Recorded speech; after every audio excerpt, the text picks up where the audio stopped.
Comedian Prithviraj ఇటీవల జరిగిన Laila cinema pre release event లో చేసిన కొన్ని వ్యాఖ్యల కారణంగా వైఎస్ఆర్సీపీ కార్యకర్తల టార్గెట్ గా మారారు. గత 2 రోజులుగా ఆయనకు అనేక ఫోన్ కాల్స్, మెసేజెస్ రావడంతో తీవ్ర అసహనానికి గురయ్యారు.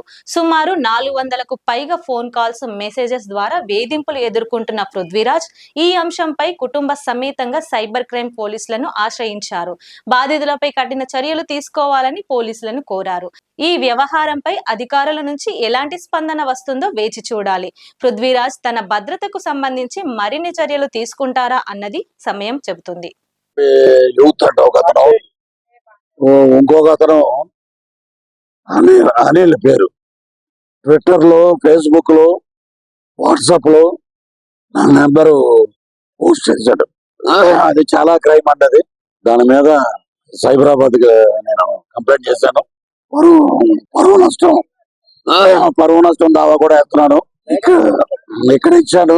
ఆంధ్రాలో మా హోమ్ మినిస్టర్ వంగలపూడి అనిత గారికి కూడా కంప్లైంట్ ఇస్తున్నాను. అక్కడ కూడా సినిమాలో కంటెంట్ బాగుంది అనుకోండి, సూపర్ హిట్. నేను చూడొద్దు సినిమా అంట మీరు మానేస్తారా? ఎవరికి ఇప్పుడు నా ప్రొఫెసర్ నాగేశ్వరరావు గారు మాట్లాడారు, పృథ్వీరాజ్ మాట్లాడకుండా ఉంటే లైలా సినిమా గురించి ఇంత పబ్లిసిటీ లేదు. ఈ రోజు సినిమా విశ్వక్సేని కానీ, ప్రొడ్యూసర్ గారు కానీ, నాన్నగారు కరాటే రాజు గారు కానీ నేను మాట్లాడాను. Very happy. ఇది ఎందుకు మధ్యలో. సో సినిమా పరంగా 14 రిలీజ్ అవుతుంది. Super duper hit cinema.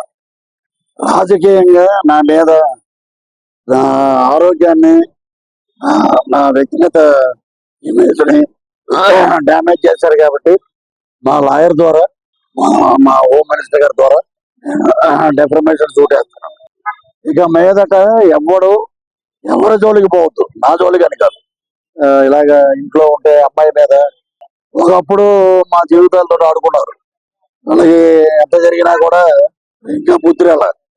అప్పుడు మీ బర్త్డే 11వ తారీఖు అన్నాడు అనుకో, పృథ్వీరాజు 11 అన్నాడు, మమ్మల్ని ఎలా అన్నాడు అలా అంటారు. 11 అంటే మీకు ఎందుకు అంత వణుకు?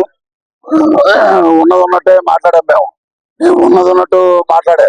అది సినిమాని సినిమాగా చూడండి, సినిమాని ప్రేమించండి, గౌరవించండి, సినిమాని హిట్ చేయండి.